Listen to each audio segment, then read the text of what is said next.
Welcome to the Qt World Summit 2021. My name is Juha Varelius and I'm the CEO of the Qt company. We have over 30 talks lined up for you in this great coming summit. Some of our esteemed customers will be giving their keynote speeches among BSH, Home Appliances, Creative Assembly, Geebau, and Panasonic Avionics. On top of that, we have Qt own people talking about Qt to you and our partners making a deep dive and telling the latest and greatest in the Qt technology. I'm sure we're going to have a great event ahead of us. Outside of these virtual stages, please do remember to go to people area and meet people and network, because I think that's one of the most important things in this event, that we meet each other and we share experiences. Don't forget to also go into exhibition area to meet our partners and sponsors in that area and have talks with them. Lastly, I want to thank our speakers, organizers, partners and sponsors for making this event best possible ever. As many of you may know, Qt has experienced a massive growth in the recent year, and that has enabled us to invest much more into R&D. So we have actually invested over $100 million for our product. And as a result, we do have a great product. More than 1 billion devices and applications have been built using Qt, which is a massive number. And our community size is over 1.5 million developers using Qt every day throughout the world. I want to talk a bit about our community, that 1.5 million users and developers we have in our ecosystem, because that number and that community is very vital for our success. It has been and it will be also in the future. Our dual licensing model has been the basis for our success. That enables that hobbyists, students and people that want to get more information about Qt, they can download and use it, and eventually some of those customers will turn into commercial users that will enable us to further investments into product and development of Qt. Qt company has been the driving force behind in this development in recent years. It will continue to do so. So as we go forward, we're going to be increasing our R&D effort and investment into the product. However, it is very important that the community will give us feedback, will do the bug fixing, will further develop maybe some features into the product and advocate the greatness of Qt. And that is the advocation and spirit and telling about the Qt story about the Qt that I think is the most important thing we need to do going forward, because at the end of the day we do have a great product to tell about. We've also acquired FraudLogic quality assurance tool company from Germany, and we're very happy about that acquisition, because now not only can we offer a software development tools, but we can offer quality assurance tools. And I feel that the FraudLogic is a great addition to Qt family, because not only of the culture and other things, I feel the product is as good as the original Qt development product. We're very committed on our cross-platform story. Our history is being a cross-platform tool, and I think that that will continue. So we're very committed on being a cross-platform. We're very committed on our promise to invest in mobile, desktop, and embedded. I've sometimes heard that all our investments going into embedded, and that's not true. We see mobile and desktop as important as embedded going forward in the future, and we will continue investment in all these areas. Our venture team is looking for new opportunities, not only into in a core Qt, but they're looking at the software development cycle, sort of say, on developers' everyday life. So we're looking at how can we improve, make software development fun and easy and more efficient for developers. So I hope that in the future developers will see us as their best friend when developing software. And that's where FraudLogic, for example, fits very well, because not only now can we offer a software development tool, but we can offer a quality assurance, which usually follows when once software has been developed or changed. We're very committed on making our customers successful in making new products or applications. That's why we've created a customer success team. and their job is to make sure that our customers can be as successful with Qt as possible. Whether it's an access to technical resources, maybe professional services or other technical support, they are looking after for our customers to make best out of Qt as they go forward. So for closing, I hope that you're going to have a very nice and eventful and Qt event, and you will learn much more about Qt. You'll be able to network, you'll be able to talk with our sponsors and other partners. And in return, I hope that you will spread out the good word about Qt, advocate Qt. Let's build this community even bigger, even more successful, because I think that we have all the driving forces behind us. We have a great market. There is lots more need for software. Software is defining the value of products going forward. So there is more and more good software that needs to be built. And we are very committed making you successful while you're building that software. So very warm welcome again. I hope you will have a great event. Thank you. And maybe next year we will see even in person. Goodbye. Hi everyone. My name is Lars Knoll. I'm the Chief Architect at the Qt company and Chief Maintainer of the Qt project. I'm here to give you an overview of our latest product versions. While a lot of the talk will be about Qt 6, why we made the switch, what we were thinking, what it looks like now, what is still to come, we will also spend some time with some of the other cool things we've been working on. Let me quickly recap the largest changes in Qt 6 and why we believe these to be important for the long-term viability of Qt as a framework. With Qt 6, we wanted to build upon a modern C++ standard. C++ 17 was the latest version released, providing many new features that make both our and our users' life easier. We added APIs that improve the integration between Qt and standard C++ APIs. Using the latest C++ 17 features inside the Qt codebase allowed us to clean up our code and make it more maintainable. Our container classes have not seen a whole lot of changes since Qt 3 times. This proves that many things were very good with those classes. When working on Qt 6, we looked at opportunities to further improve them. In Qt 6, we re-engineered a few of those container classes, leveraged modern C++, unified the QList and QVector classes into one, and re-implemented our associative containers. These changes gave us a simpler API and a significant increase in performance. Property bindings have been one of the concepts that made QML so successful. With Qt 6, we have been making that concept available in C++. Property bindings allow you to establish relationships between different properties in your system. You can basically declare that the value of a property should be the result of an expression that can depend upon other properties. The binding engine will ensure that the relationship is automatically kept up to date at any time. We have started a greater effort towards renewing the QML language and make it even easier to use in the future. Qt 6.0 to 6.2 laid the foundations here, but this is an ongoing effort that will continue throughout the Qt 6 series. More about this later. The graphics architecture was one of the areas that required a lot of work and changes to adapt to the world around us and prepare Qt for the years to come. The fact that there are now 4 different APIs, OpenGL, Vulkan, DirectX and Metal, used by different platforms to support hardware-accelerated graphics, provided a large but also interesting challenge for Qt as a cross-platform framework. As those APIs are also very low level, there's in addition a need to provide higher level APIs that make it simple to integrate and use 3D content inside your application.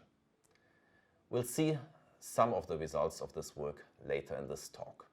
With Qt 6, we switched our build system from QMake to CMake, the standard for C++-based apps nowadays. This provided us with a better and more extensible build system for the years to come. It also helps our users as it leads to a vastly improved support for Qt when using CMake. Our old build system, QMake, is of course still supported for the lifetime of Qt 6. These architectural changes directly enable some of our high-level goals with Qt, namely to make Qt users more productive, to enable you to create real next-generation user experiences, and make your software more scalable than ever. So, next up, I'm going to explain to you what this all means and how we've achieved those goals in Qt 6.2.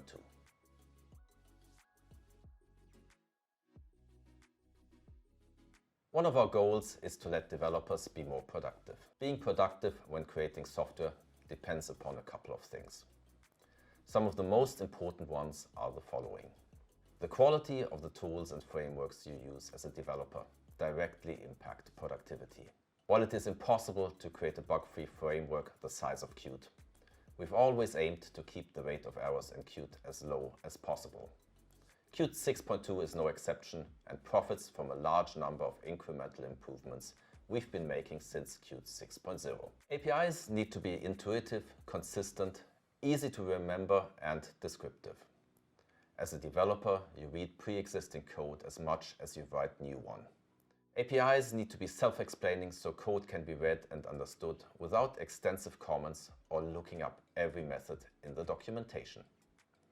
When writing code, naming of classes and methods should be consistent and easy to remember. With Qt 6, we have done a lot of improvements in this area, making our APIs more consistent and easier to use. The unification of QList and QVector is one example of improvements to our C++ APIs. For QML, we have removed the requirement to specify version numbers for imports, cleaning up a rather messy part of our API there. We are looking into other improvements that we believe will in the long term simplify both the QML language and APIs. Strong typing is one such example here. Having an easy way to learn and understand new pieces of functionality offered by a framework depends to a large degree on the quality of its documentation. Having good overviews and examples and extensive class-level documentation is a must. Qt has always aimed to deliver world-class documentation for all its functionality, and we have done a lot of work to strengthen that part of product over the last years. Good tools can make or break a project. Without them, development becomes extremely tedious and slow-paced, while great tools can boost productivity many times. Our IDE, Qt Creator, is one central tool that boosts developers' productivity. It ties together all the functionality required by developers when working with Qt. With the last release, Qt Creator 5, we have added even more functionality to aid developers. It comes with greatly improved CMake support, a new Clang-based code model, and many other improvements. Of course, it also features full support for Qt 6.2. As the requirements for good user interfaces keep growing, we've been investing heavily into our tool for UX designers, Qt Design Studio. Our latest version, Qt Design Studio 2.2, is already built upon Qt 6.2. Qt Design Studio is there to enable the creation of user interfaces in a fully graphical way. It features support for all of Qt Quick Controls, and Qt Quick 3D. Qt 6 now comes with a deep integration between 2D and 3D UI elements and content, and Qt Design Studio makes it very easy to use this. Speaking about QML, QML tooling has advanced rapidly since Qt 5.15, and we've seen even more improvements in Qt 6.2. As an example, we now have a public CMake API, which greatly simplifies the process of creating your own QML modules. The QML linter is a tool that checks QML source code for best practices, potential coding and performance problems, and helps writing more maintainable QML.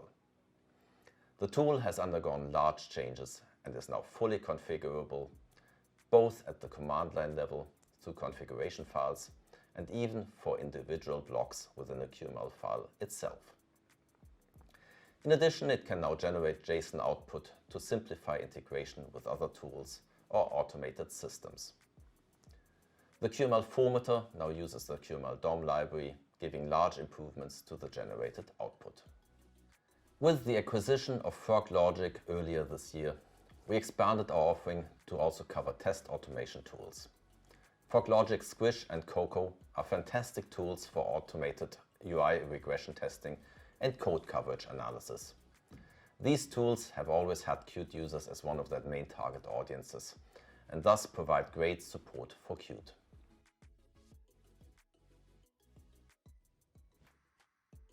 The second goal we have been pursuing with Qt 6 is to enable you to create better user experiences for your customers. I have already mentioned the large changes to our graphics architecture for Qt 6 a few times. Let's have a bit more in-depth look at those changes and what they enable us to do with Qt 6.2.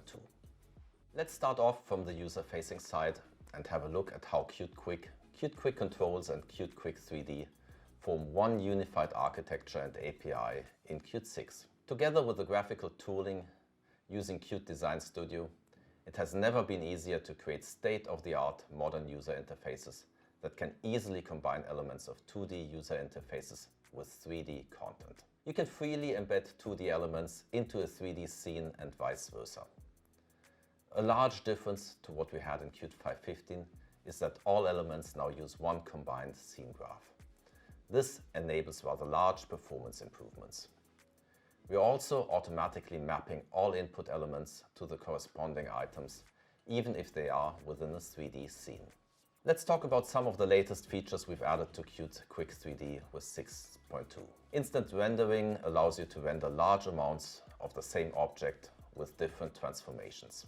Another added feature is a brand new API that makes it possible to add 3D particle effects to a scene.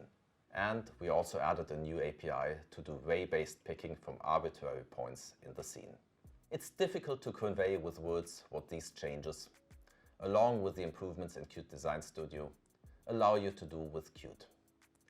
That's why Christian will give you a small demonstration, showing you what can be done within 1 hour. Take it away, Christian.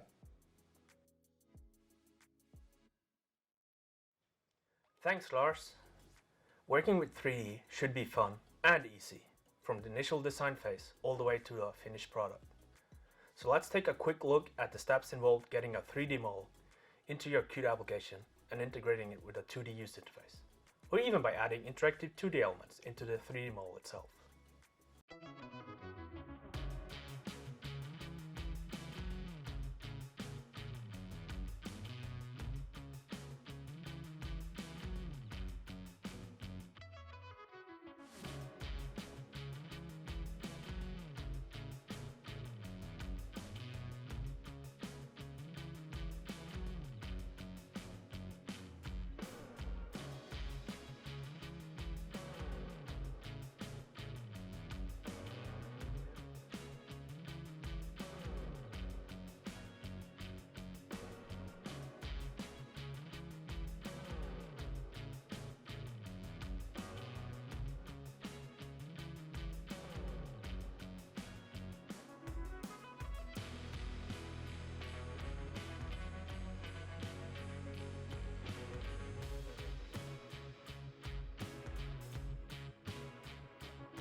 Thanks, Christian.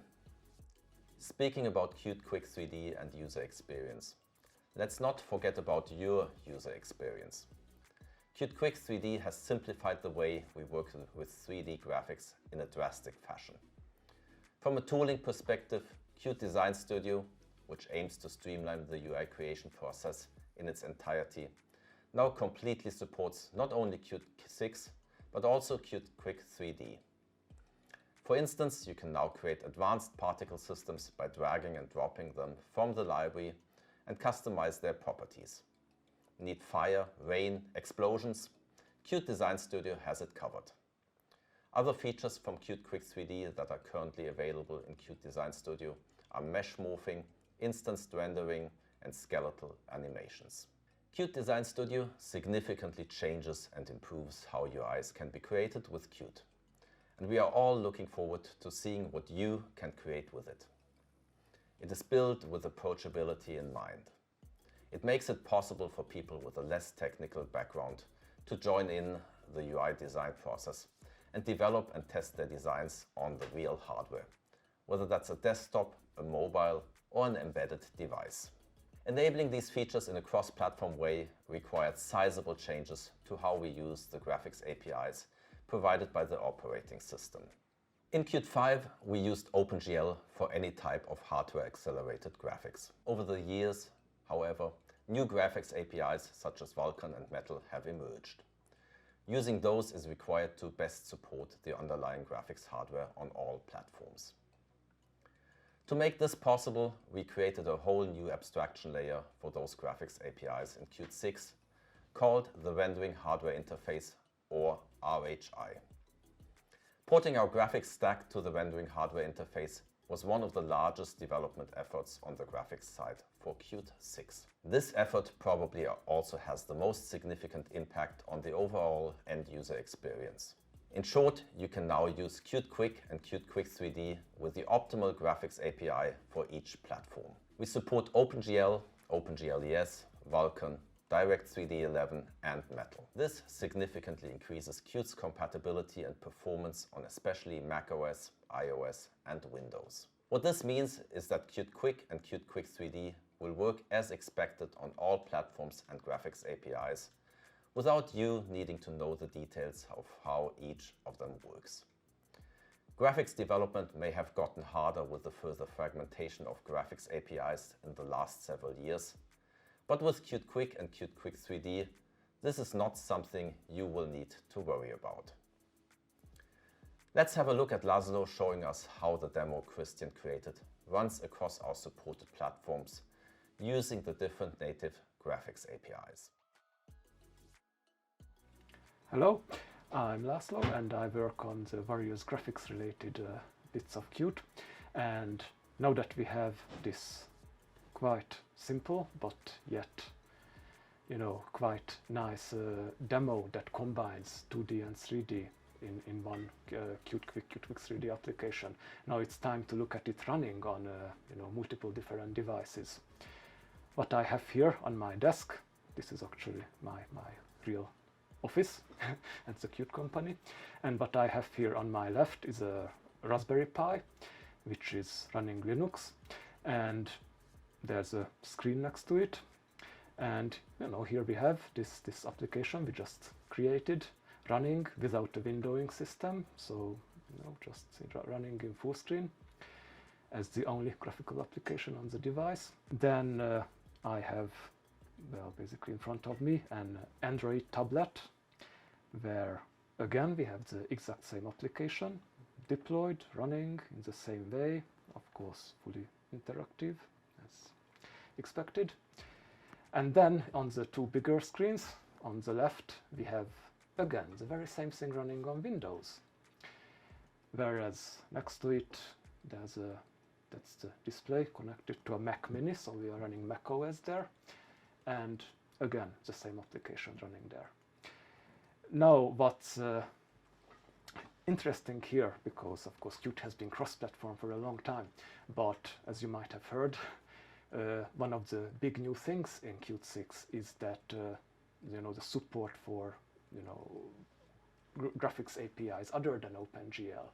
So now we can utilize hardware acceleration for graphics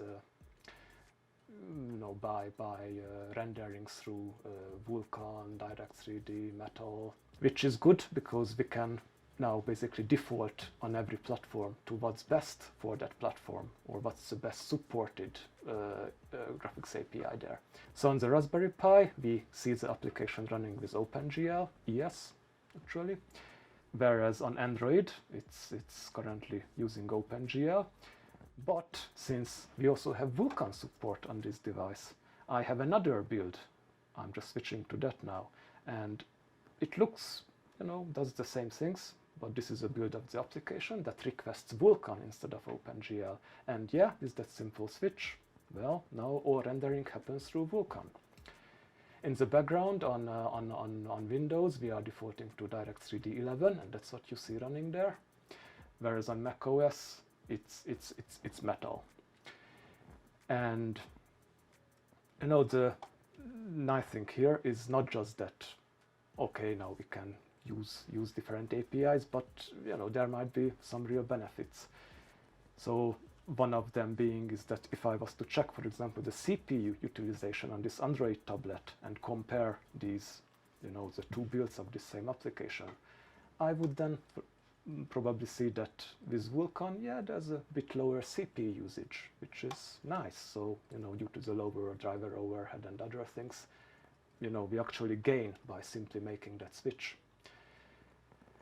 And of course, there are further benefits that if for example, someone wants to, use a given graphics API directly and then integrate, a customized graphics engine with a Qt application, it is now fully possible, because Qt itself, Qt 3D, is no longer limited to OpenGL, which I think is a good news to, some of our users.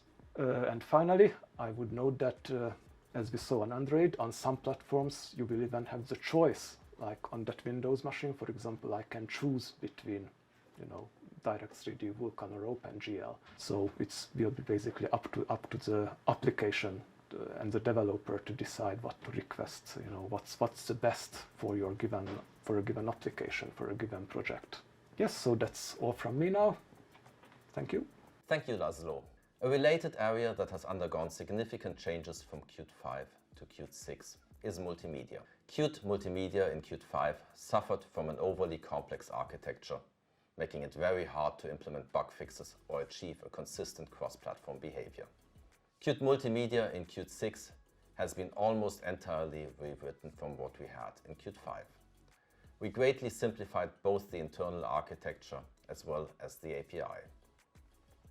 This is one of the few places where we fully prioritized API improvements over backwards compatibility. The API in Qt 5 simply had too many conceptual problems that we could not have fixed otherwise. We believe those changes were worth it, even if it means some additional porting effort. The new Qt Multimedia provides you with an API, both for C++ and QML, that makes it very easy to implement most multimedia use cases our users have been asking for. This includes detection of cameras and headsets, playback of media files, and recording of audio and video.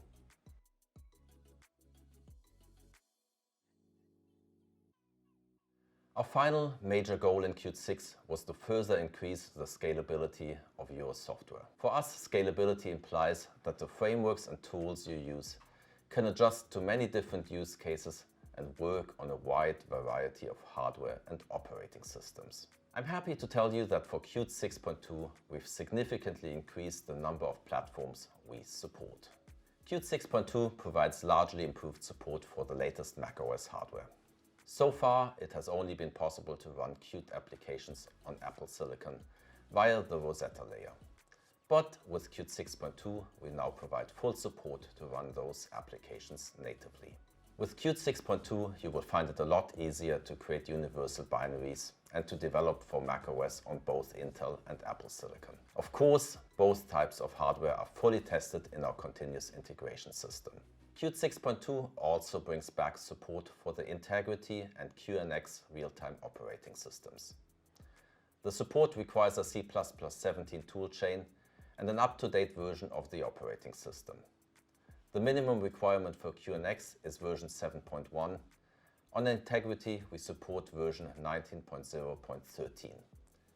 We also have concluded a validation of Qt 6.2 on WebOS, strengthening our commitment to that platform. There's a lot of work ongoing to support Windows 11, and we expect to provide a full support for it in a 6.2 patch level release. Windows on ARM hardware is also available as a technology preview with Qt 6.2. Finally, we've done further work to improve our support for WebAssembly, which is supported as a technology preview in Qt 6.2. I'd also like to address a common question about the state of Qt for desktop development.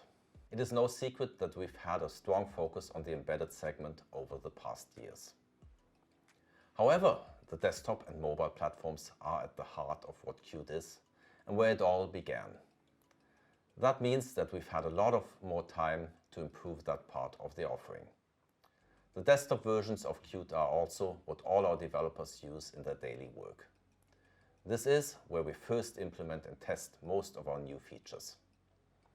Most of us also use it implicitly through Qt Creator on a daily basis.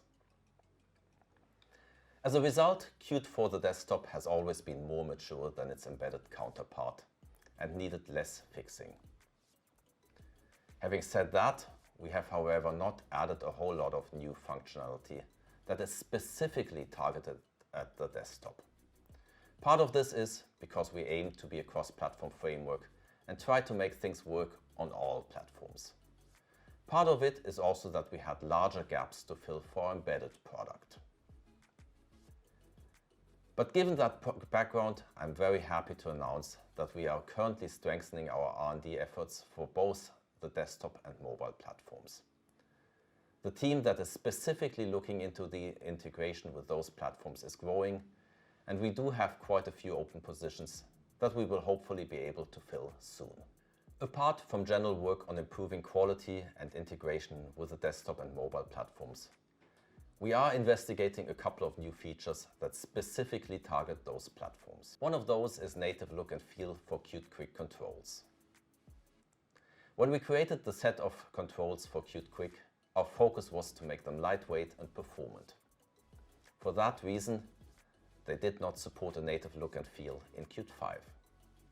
However, in Qt 6, we found a way to add styling support to them. Qt Quick controls do now support native styling on both macOS and Windows. For Android and Linux, we currently provide the Material and Fusion styles. And we are looking for ways to implement native styling for iOS as well, and have plans to improve those styles further in future releases of Qt.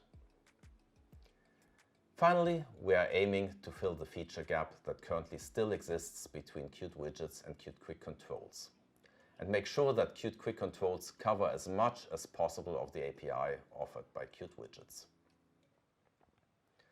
Another item we will be looking into is how to make use of our rendering hardware interface for Qt widgets.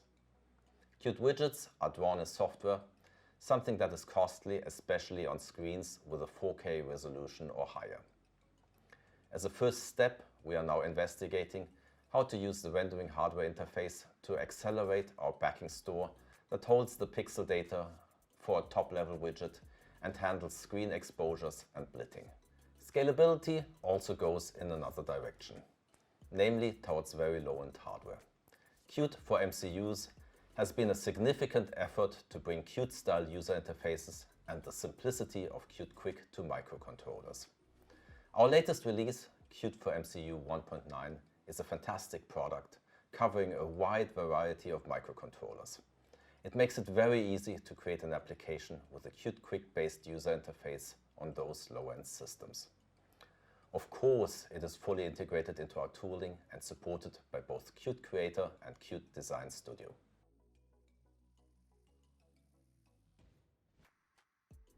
Now that we talked so much about the new generation of Qt, let's talk about moving over to it. Qt is promising full compatibility within a major version of its frameworks. This implied that changes that were not 100% compatible had to be done when we released that part of the API for Qt 6. At the same time, we did not want to spend 2 years developing a new major version without releasing something to our users.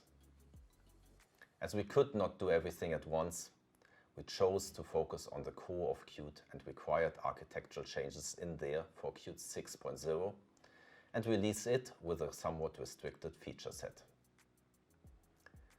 So while Qt 6.0 was in many ways better and more advanced than 5.15, it did lack some of the old version's functionality.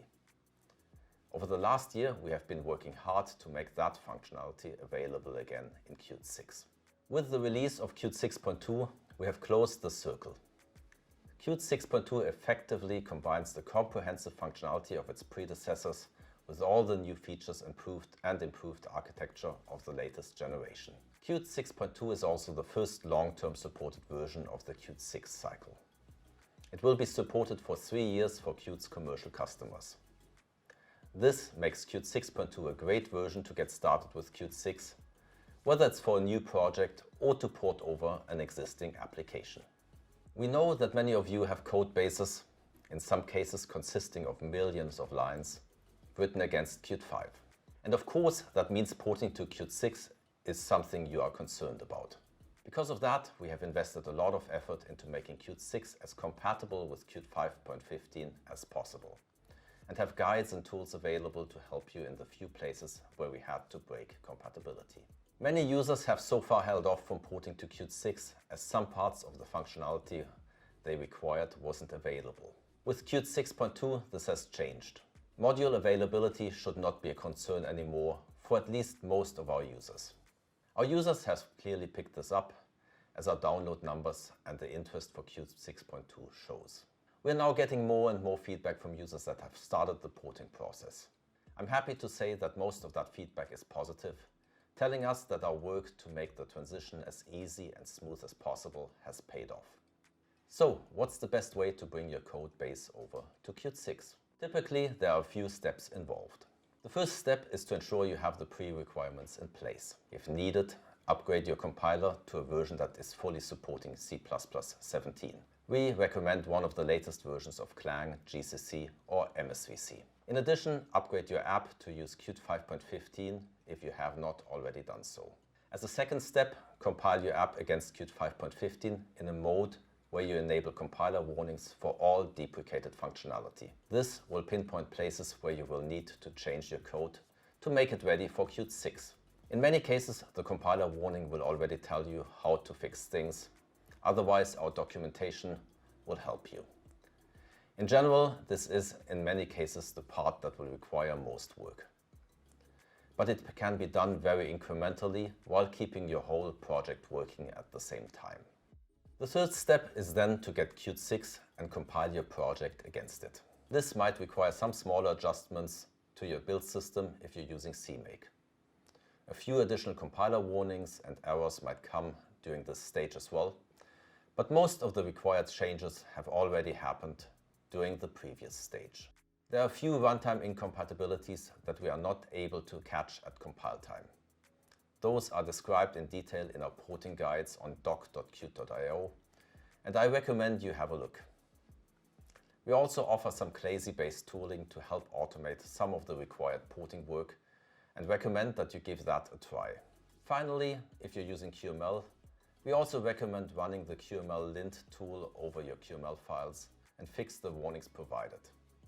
This will ensure that your QML code will run optimally using Qt 6. Of course, we've done this work for our own applications, and the latest release of Qt Design Studio is already based on Qt 6.2. The same will be true for the next version of Qt Creator.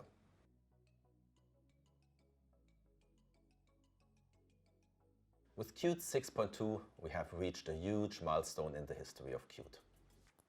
It is the first release of the Qt 6 series that has a similar scope as Qt 5.15. At the same time, it is a fantastic foundation that we can build upon for the years to come. We have great plans there and are currently heavily growing our R&D teams to make them happen. Qt 6.2 is available as a long-term supported release for our commercial customers with 3 years of support and updates. Open source users will get patch releases and updates until we release Qt 6.3 in March 2022.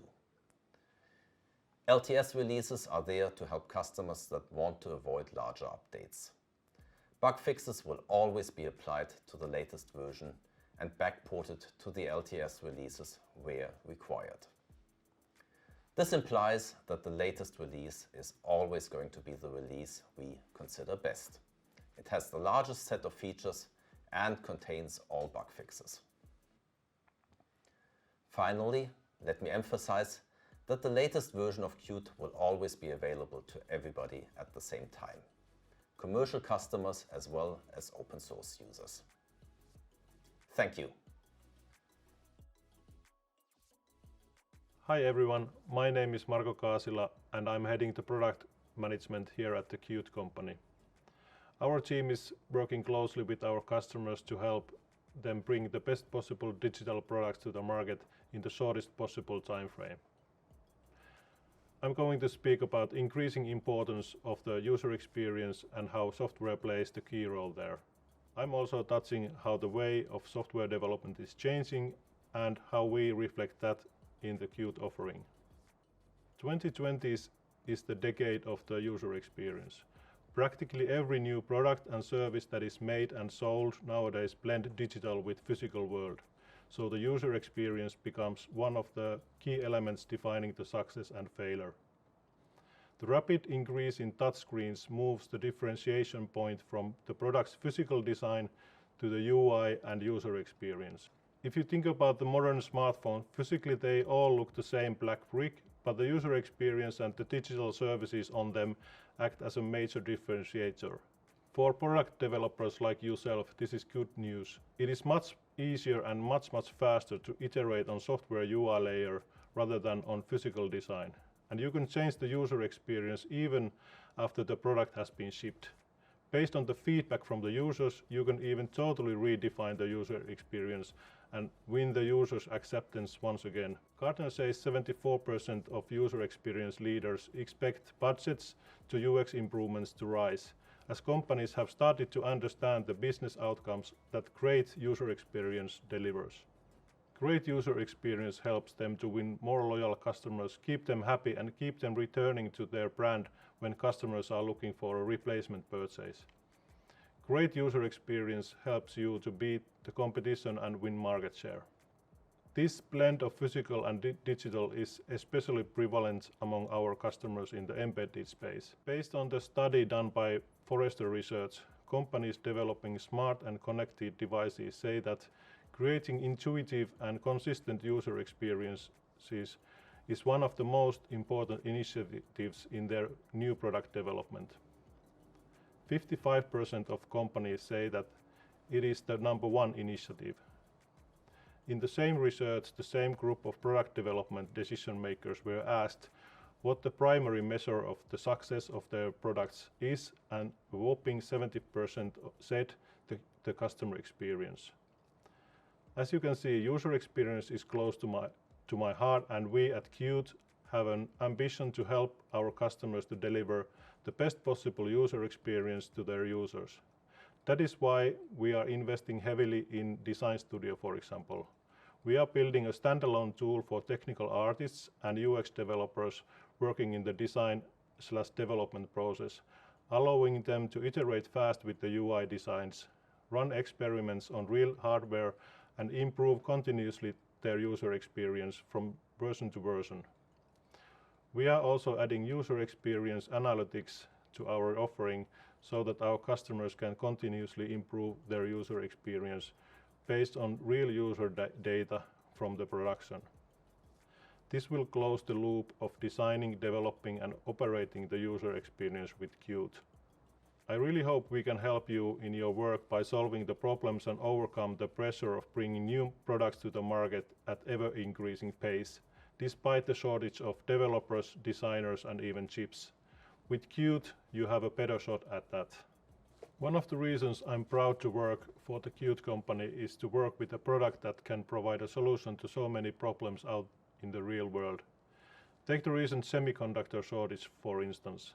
In the Forrester conducted research, 61% of companies said they have been impacted negatively in their ability to deliver new products due to chip shortage. The IT hardware industry feels it even more with as many as 71% indicating that the scarcity has negatively impacted them. Some companies have addressed the issue with the multi-vendor procurement approach, which allows them to swap chips within weeks instead of months. If you want to maintain a flexible software strategy, you need to be able to design the user experience independent from the underlying technology. Qt facilitates that with our cross-platform support, something that has been cornerstone of Qt's success for years. One major part of the cross-platform approach is the ability to separate the user interface model, the application logic, the operating system, and the hardware adoption. We want you to focus on building a great user experience instead of having to worry about the lower levels of hardware adaptation. Qt has its roots in open source, and as Juha mentioned, we are thankful for the community for every bug fix contributed. So right now I thought it would be the perfect opportunity to highlight some of the effort and investments that originate entirely from the Qt company. The amount of money we have invested into R&D has been constantly growing in the last years. In 2021 alone, our investment has grown to over 20 million euros. That doesn't include one major investment I would like to talk about, the acquisition of Froglogic, which has brought their market-leading test automation tools into the Qt product portfolio. With that addition, we are in a position to offer a complete, streamlined solution for Qt customers, covering the entire software development process from design, development, and now to quality assurance. The modern way of developing and delivering software is using continuous integration and continuous deployment.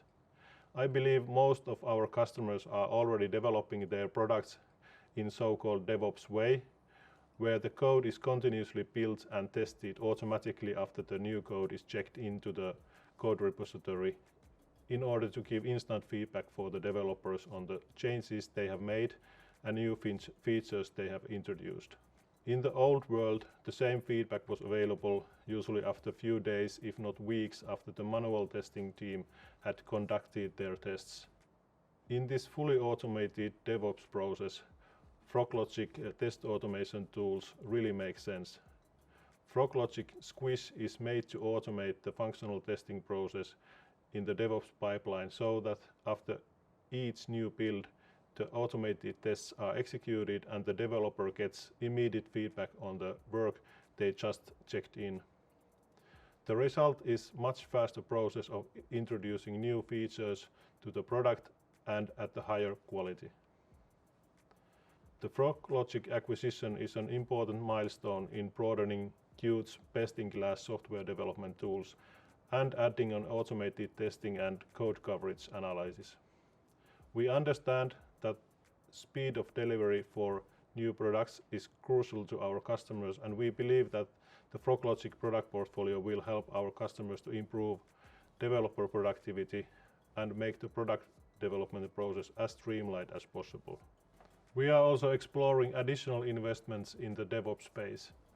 We are launching a cloud build experiment where our customers can get the build and test capacity from cloud without need for in-house DevOps team to develop the delivery pipeline and without need to invest in the build and test infrastructure. This project is still in the development phase, and we are looking for the early customers to give us feedback and help us to define the roadmap. So if you are interested in participating in the beta, please contact us. We are also experimenting different ways how our customers can monetize their applications. We have been working with our partners in the advertising space to bring ads to Qt apps easily and help our customers to monetize their audience.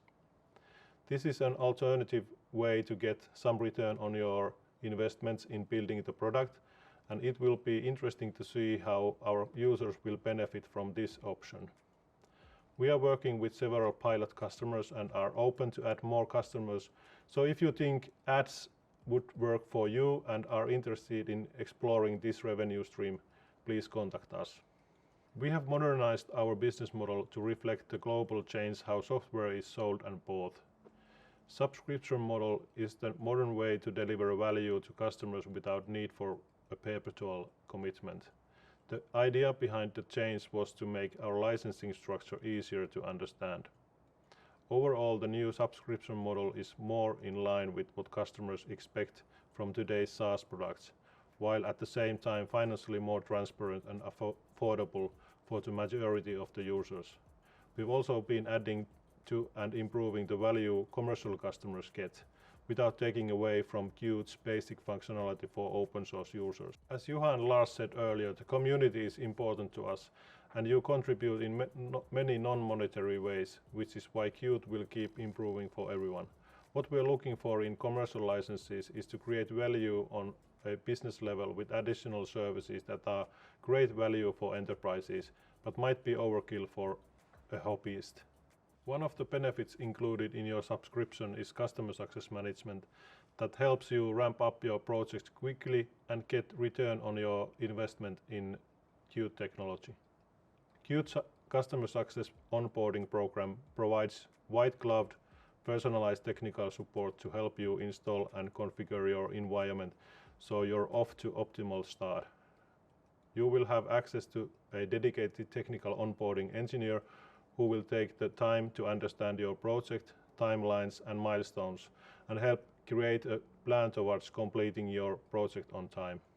In addition, a dedicated customer success manager will be your point of contact who will check in regularly with you to make sure you have all the resources and guidance you need to be successful. When talking with the product development leaders, Forrester asked the order of importance of various features when selecting cross-platform tools.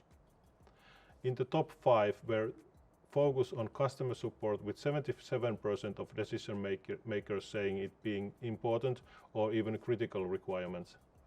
We continuously measure how our customers see the value of our support, and so far the ratings have been very good, and we plan to keep it that way. Those are some of the ways that we have improved our service structure. Of course, commercial customers still enjoy priority to bug fix requests, and by working together with customer success managers and our product management team, they can influence Qt product roadmap. We have also increased the number of customer feedback sessions in order to align the roadmap with the customer expectations. However, the main advantages of a commercial subscription really comes back to the fact how Qt has been around for more than 25 years and is doing better than ever. Long-term stability and availability of the technology is important/critical feature for 79% of the decision makers, so we definitely check the mark there.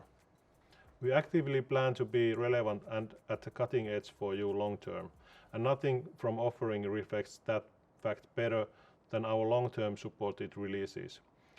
Qt 6.2 LTS isn't just your flavor of the month development platform.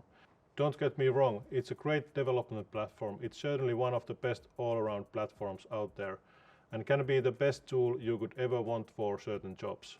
But from a business perspective, it's so much more. It's a protection of your investment. Qt 6.2 LTS guarantees support up to 5 years and is even extendable beyond that duration. That is incredibly helpful if you have a longer product life cycle. People in the health tech or automotive industry will certainly know what I'm talking about. Equally, the API portability and stability are guaranteed for 3 years and extendable even further.